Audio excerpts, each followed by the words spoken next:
Lockdown હતું જ નહીં, ઈશ્વરે રોક રાખી હતી, જેને કે ને લગામ.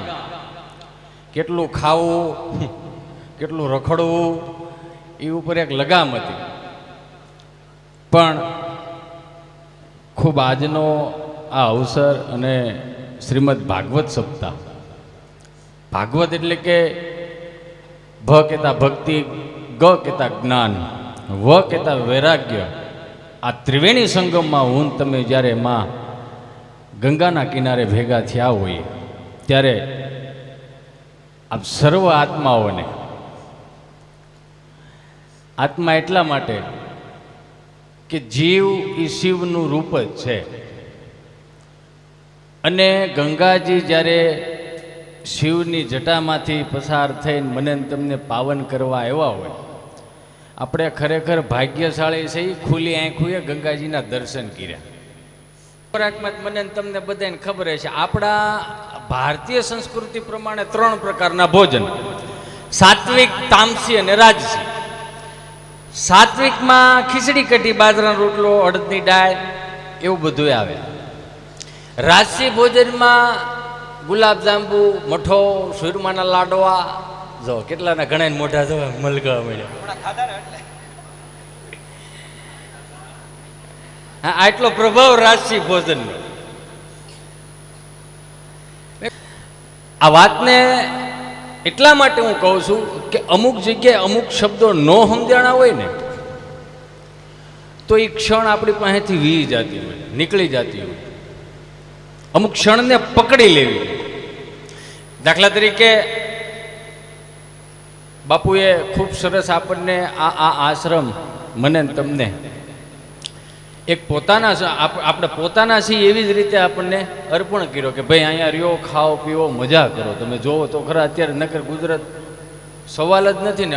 એટલે મારે વાત નહીં એ કે આ દેશના કવિઓએ, આ ભારતની ભૂમિના સંતોએ એવી સરસ આ ગુજરાતની ભૂમિઓને બિરદાવી છે કે નરસિંહોને દત્ત બિરાજે ત્યાં ગિરનારી જાળી છે, ડુંગરા ખૂંદે ડાલા મથાયની ડણકું કાઠિયા વાડી છે, કે પ્રભતાદાર વીરપુર પાળિયાદ અને બગદાણે હરિહરનો જે સાદ કરે એ રોટલો કાઠિયા વાડી છે.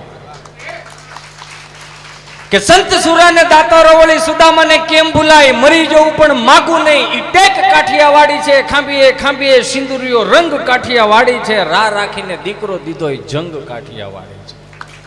ન ખાવાનું ખાવા માંગ્યું મહેમાન મહાભારાડી છે, ખાંડણીએ ખંડાણો એનો બાપ કાઠિયા વાડી છે, ને લાકડી લઈને તોપું તગેડી એ ગાંધી પણ કાઠિયા વાડી છે, ને ગોકળીઓમાં ગમ્યું નહીં ને મથુરા મેલી ભાગ્યો, અને જ્યાં રણ રણ જઈને છોડ થયો ભલામણે કૃષ્ણ પણ કાઠિયા વાડી છે. ગુજરાતની સુગંધ ક્યાંની ક્યાંય ફેલાઈ ગઈ છે બાપુ. ગમે અમને, સારું લાગે, આપણું લાગે, પોતાનું લાગે, કે જ્યાં જવામાં જરાય સંકોચ નહીં. અને મારા ભાગ્યા જાય હરિદ્વારમાં જ ખુલ્યા, માનશો તો નકરા તળેલા 3 વર્ષથી નાખી છે. બાપુના દર્શન થઈ ગયા ને પહેલી વખત બાપુ મને સાંભળવા બેઠા. એટલે આ ઉમંગ હોય ને, ઉમંગ હોય. જય શ્રી કૃષ્ણ બટા, મેં જય શ્રી કૃષ્ણ બા, લે કાજુ બદામ કિસમિસ નો પ્રસાદ આપું. મેં કીધું નહીં બા, થોડો ઘેરે લઈ જાઓ. ઘેરે લઈ જાઉં છું ને, તમારા દાદાને આપો. એને આપું છું. તો ફળિયામ છોકરા રમતા એને આપો, એને આપો. મેં તો તમે ખાવ ને, ભગવાને મોઢું દીધું છે. પણ હું ખાવ બટા, પણ મોઢામાં દાંત નમળામ તો આ ગલો ફે ઓલો ગલો ફે સગળે રાખો, ન સવાય તને દઈ દઉં.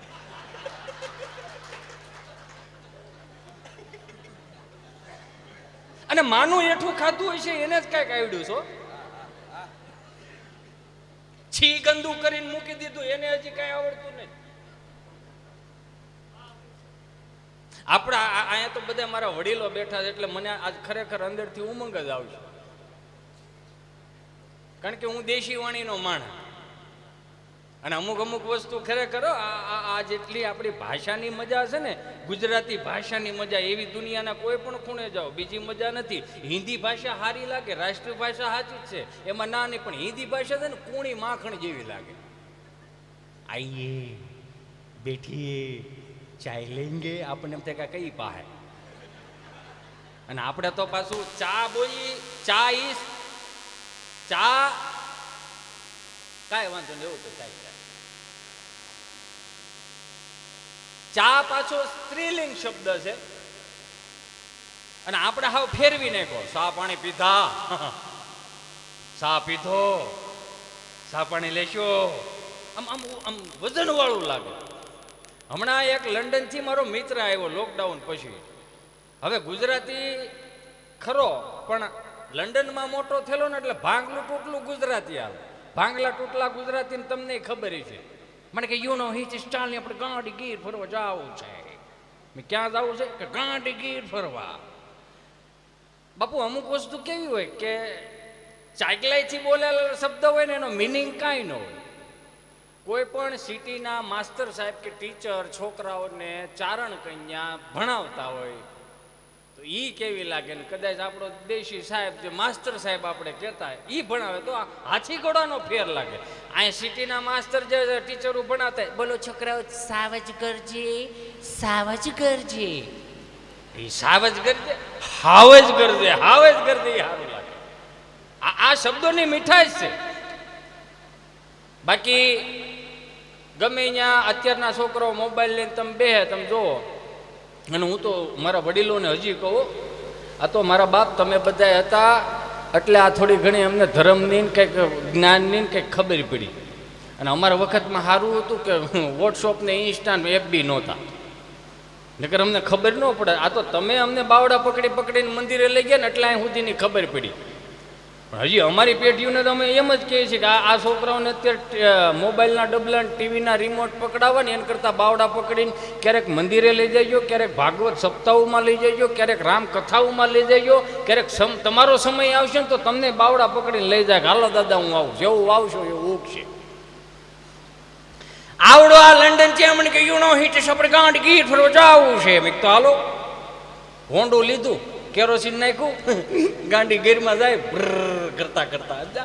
હવે આને ગુજરાતી મૂળ ઓછું ફાવે. મને કે લોકેશ થી શિવડાવ. મેં હું છે પણ ધીમે. મેં કીધું આ જંગલ છે. મેં ડો ગમે ત્યાં જ નીકળ્યામાં બાર આ હાવજના ઘર છે.